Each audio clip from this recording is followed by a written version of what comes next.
Hello বন্ধুরা, welcome to only sports view. তো এই ভিডিওতে আবারও আইএসএল নিয়ে কথা হলো। তো আইএসএলে 1 ফেব্রুয়ারি সন্ধ্যে 7:30 থেকে মোহামেডান এফসি ভার্সেস মোহনবাগানের মধ্যে যে ম্যাচটা রয়েছে, তো সেই ম্যাচটা নিয়ে কিছুটা আলোচনা করবো। তো সেই ম্যাচে দুই দলের লাইন আপ কীরকম হতে পারে, দুই দলের বর্তমান পরিস্থিতি, দুই দলের শক্তি দুর্বলতা এবং দুই দলের হেড টু হেড, তো সেই সব বিষয়গুলো নিয়ে একটু আলোচনা করবো এবং তার পাশাপাশি মোহামেডান এফসির হেড কোচের পদ নিয়েও কিছুটা আলোচনা করবো। তো ভিডিওটি সবাই শেষ পর্যন্ত দেখতে থাকো, আর চ্যানেলে নতুন হয়ে থাকলে চ্যানেলটি সাবস্ক্রাইব করে পাশে থাকা বেল আইকনটি অন করে পাশে থেকো। তো সেখানে যদি প্রথমে মোহামেডান এফসির হেড কোচের পদ নিয়ে কথা বলে, তো মোহামেডান এফসির হেড কোচ আন্দ্রে চেন্নিসভ সে মোহামেডান এফসির হেড কোচের পদ থেকে পদত্যাগ করেছে। তো সেখানে মোহামেডানের কোচ আন্দ্রে চেন্নিসভ সে পদত্যাগের জন্য সে চিঠি দিল, সেই চিঠি এখনো পর্যন্ত গ্রহণ করা হয়নি। তো সেখানে দেখা যাক পরবর্তী সময় সেই চিঠিটা গ্রহণ করা হয় কিনা। তো সেখানে মোহামেডান এফসির কোচের পদত্যাগ করার কারণ হিসেবে সে যেমনটা জানিয়েছে, তো সেখানে সে জানিয়েছে সে 3 মাস ধরে স্যালারি পায়নি, তো সেই কারণে তার আর ডিউটি করা সম্ভব হচ্ছে না। তো সেখানে মোহামেডান এফসির কোচ আন্দ্রে চেন্নিসভ সে এই কারণেই পদত্যাগ করতে চায় মোহামেডান এফসির কোচের পদ থেকে। তো সেখানে মোহামেডান এফসির জন্য এটা খুবই বড় একটা ধাক্কা হবে। মোহামেডান এফসি আর একদিন পরে একটা ম্যাচ খেলতে চলেছে, যেটা হলো কলকাতা ডার্বি বলা যেতে পারে, মিনি ডার্বি, ছোট ডার্বি। তো সেখানে মোহামেডান এফসি মোহনবাগানের বিরুদ্ধে মাঠে নামতে চলেছে। তো তার আগে এরকম সমস্যা মোহামেডান এফসির ড্রেসিং রুমে, যেখানে মোহামেডান এফসির কোচ আন্দ্রে চেন্নিসভ সে পদত্যাগের জন্য চিঠি দিয়েছে। তো সেখানে দেখা যাক আদৌ সে পদত্যাগ করে কিনা, নাকি তাকে শেষ পর্যন্ত রেখে দিতে পারে কিনা, তো সেটাই দেখার। তো সেখানে যদি এরপরে ম্যাচের ব্যাপারে কথা বলা যায়, তো সেখানে 1 ফেব্রুয়ারি সন্ধ্যে 7:30 থেকে মোহামেডান এফসি ভার্সেস মোহনবাগান মুখোমুখি হতে চলেছে। তো আইএসএল এর সেকেন্ড বার মুখোমুখি হতে চলেছে দুটো টিম। তো সেখানে যদি সবার প্রথমে দুটো দল কবার মুখোমুখি হয়েছে সে ব্যাপারে যদি কথা বলা যায়, তো সেখানে দুটো দল মাত্র মুখোমুখি হয়েছে একবার এর আগে আইএসএলে। তো একবারের দেখায় মোহনবাগানই জিতেছে ফার্স্ট টাইম। মোহনবাগান 3-0 গোলে জয়লাভ করেছে, 3টে গোল হয়েছে, 3টে গোলই মোহনবাগান করেছে। তো সেখানে মাত্র একবার মুখোমুখি হয়েছে, এই নিয়ে সেকেন্ড টাইম মুখোমুখি হবে দুটো টিম আইএসএল এর মঞ্চে। তো সেখানে যদি এরপরে দুই দলের শক্তি দুর্বলতা নিয়ে কথা বলা যায়, তো সেখানে যদি প্রথমে মোহামেডান এফসিকে নিয়ে কথা বলা যায়, তো সেখানে মোহামেডান এফসি এই মরশুমে এখনো পর্যন্ত 17টা ম্যাচ খেলেছে। 17 ম্যাচের মধ্যে মোহামেডান এফসি দুটোতে জয়লাভ করেছে, 5টা ড্র করেছে এবং 10টা ম্যাচ হেরেছে। তো সেখানে মোহামেডান এফসির অবস্থা খুবই খারাপ। তো সেখানে মোহামেডান এফসি টপ 6-এ কোয়ালিফাই করার আশা বলতে গেলে নেই বলা চলে, কোনোভাবেই টপ 6 আর হয়তো কোয়ালিফাই করতে পারবে না। এখনও যদি সব ম্যাচ করাও যেতে এরপরে, তো তারপরেও হয়তো কোয়ালিফাই করতে পারবে না মোহামেডান এফসি। আর মোহামেডান এফসির জন্য সবকটা ম্যাচ জেতা খুবই টাফ, কারণ মোহামেডান এফসির অ্যাটাকিংয়ে যে পরিমাণ দুর্বলতা রয়েছে। তো সেখানে মোহামেডান এফসির পক্ষে এই ম্যাচগুলো যেটা খুবই টাফ। তো সেখানে মোহামেডান এফসির এই বছরে আইএসএল টপ 6-এ কোয়ালিফাই করার আশা নেই বলাই চলে। তো সেখানে ভালো খেলতে একবারেই পারেনি মোহামেডান এফসি, বিশেষ করে মোহামেডান এফসি কিছু সমস্যাও চলছে। তো মোহামেডান এফসির টিমটা সমস্যার কারণেও তারা হয়তো ভালো খেলতে পারেনি।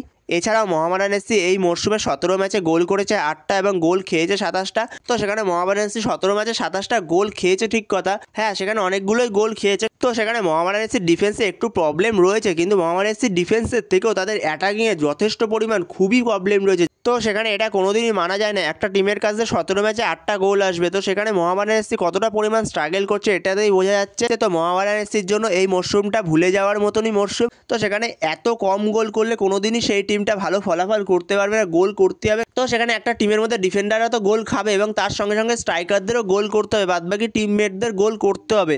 তো সেখানে সেটাই যদি না করতে পারে তাহলে খুবই টাফ সেই টিমের জন্য ভালো কোনো ফলাফল করা। তো সেখানে মোহামেডান এফসির ক্ষেত্রেও এই মরশুমে এইটাই দেখা যাচ্ছে। তো এরপরে যদি মোহনবাগান টিমের শক্তি দুর্বলতা নিয়ে কথা বলা যায়, তো সেখানে মোহনবাগান টিম বর্তমান সময় 18 ম্যাচ খেলে তারা 12টা জয়, 4টে ড্র এবং 2টো হারের ফলে 40 পয়েন্ট নিয়ে 1 নম্বরে রয়েছে পয়েন্টস টেবিলের। তো সেখানে মোহনবাগানের জন্য খুবই ভালো সুখবর এটা, যদি মোহনবাগান এই ম্যাচটা জিততে পারে মোহামেডান এফসির সঙ্গে, তাহলে মোহনবাগান আবারও 10 পয়েন্টের লিড নিয়ে নেবে এফসি গোয়ার থেকে। হ্যাঁ সেখানে দুটো ম্যাচ বেশি খেলে হয়তো 10 পয়েন্টের লিড নিয়ে নেবে। তো সেখানে মোহনবাগানের পয়েন্ট হয়ে যাবে 19 ম্যাচে 43 আর এফসি গোয়ার পয়েন্ট থাকবে 17 ম্যাচে 33। তো সেখানে দেখা যাক মোহনবাগান কতটা ভালো ফলাফল করতে পারে এই ম্যাচটা। তো মোহনবাগান এই ম্যাচটা জিততে পারলে মোহনবাগান আবারও টেবিল টপে প্রায় 10 পয়েন্টের লিড নিয়ে নেবে। তো সেখানে মোহনবাগান এই মরশুমে 18 ম্যাচে গোল খেয়েছে মাত্র 14টা আর গোল করেছে 32টা। তো সেখানে মোহনবাগানের অ্যাটাকিং লাইন যথেষ্ট ভালো, যেখানে গ্রেগ স্টুয়ার্টের মতো প্লেয়ার রয়েছে, জেমি ম্যাকলাইনের মতো প্লেয়ার রয়েছে। হয়তো জেমি ম্যাকলাইন অতটা ভালো খেলতে পারছে না এই সময়টা, দুটো উইংয়ে লিস্টন, মানবীর, মাঝমাঠে আপুয়া, তো দুরন্ত প্লেয়ার রয়েছে মোহনবাগানের কাছে এবং তার সঙ্গে দিমিত্রি বেতাদস। তো দিমিত্রি বেতাদস সে হয়তো ভালো খেলতে পারছে না। তো সেখানে দিমিত্রির ফিরে আসাটা মাত্র সময়ের অপেক্ষা।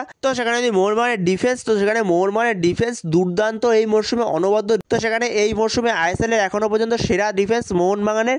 তো সেখানে মোহনবাগান গোল খেয়েছে 18 ম্যাচে মাত্র 14টা। তো সেখানে মোহনবাগান মোহনবাগানের ডিফেন্স কতটা ভালো এটাই বোঝা যাচ্ছে। তো সেখানে টম অ্যাললেট, আলবার্তো রড্রিগেজ তারা দুরন্ত ফর্মে দুরন্ত খেলছে। তার সঙ্গে লেফট ব্যাকে শুভাশিস বোস এবং রাইট ব্যাকে আশিস রায় দুরন্ত খেলছে। এবং আগের ম্যাচটাতে দিব্যেন্দু বিশ্বাস সেই আশিস রায়ের জায়গাটায় দুরন্ত ফুটবল খেলেছে। তো সেখানে দিব্যেন্দু বিশ্বাসকে দেখে মনেই হয়নি সে এতদিন পরে গেম টাইম পেয়েছে। তো সেখানে আমার মতে এই ম্যাচটায় দিব্যেন্দু বিশ্বাসকে আরও একবার চান্স দেওয়া উচিত, কারণ এই ম্যাচটা অতটা শক্ত ম্যাচ না মোহনবাগানের জন্য।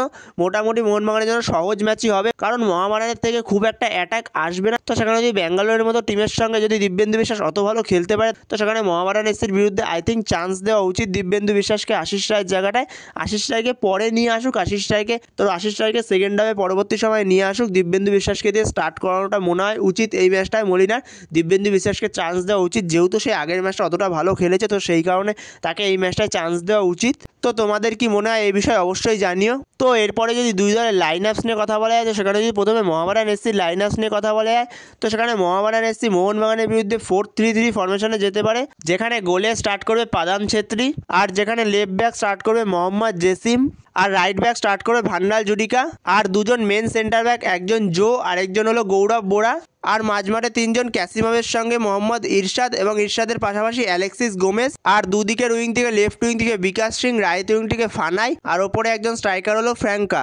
তো এরকমই হতে চলেছে মোহামেডান এসির লাইন আপস মোহনবাগানের বিরুদ্ধে। তো এরপরে যদি মোহামেডান এসির বিরুদ্ধে মোহনবাগানের প্লেইং 11 নিয়ে কথা বলা যায়, তো সেখানে মোহনবাগানের কোচ জোসে মলিনা সে মোহামেডান এসির বিরুদ্ধে 4-2-3-1 ফরমেশনে যেতে পারে, যেখানে গোলে স্টার্ট করবে বিশাল কাই, চারজন ডিফেন্সের মধ্যে লেফট ব্যাক শুভাশিস বোস, আর রাইট ব্যাক সেখানে দিব্যেন্দু বিশ্বাস। আর যদি কোচ চায় আশিস রায়কে স্টার্ট করাতে, সেখানে আশিস রায়কে দিয়েও স্টার্ট করাতে পারে। আশিস রায় এই ম্যাচে ফিরছে, তো সেখানে আশিস রায়কে দিয়েও স্টার্ট করাতে পারে। তো সেখানে আগের দিন অত ভালো খেলার পরে দিব্যেন্দু বিশ্বাসকে এই ম্যাচে ফার্স্ট 11-এ চান্স দেওয়া উচিত। তো সেখানে দেখা যাক কি করে কোচ মলিনা।